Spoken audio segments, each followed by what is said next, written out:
वहीं जंगबंदी की मियाद के तहत इजरायली फौज लेबनान से वापस लौट आई है और इस वापसी ने इजरायल और हिजबुल्लाह के बीच 1 साल से ज्यादा वक्त तक चली दुश्मनी के बाद कई बेघर शहरियों को तबाह हो चुके सरहदी गांवों में लौटने का मौका दिया है। इसने इमरजेंसी सर्विस को पहले से खराब इलाकों से लाशों को निकालने में भी कामयाबी हासिल हुई है।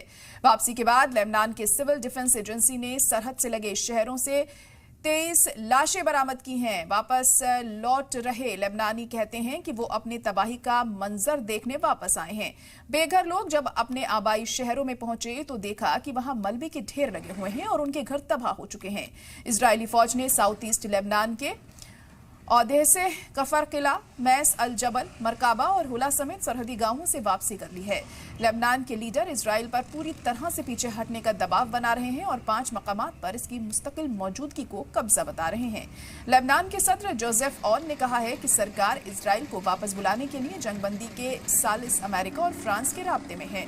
यूएन ने फौज की वापसी को सिक्योरिटी काउंसिल की तजवीज की खिलाफ वर्जी बताया है।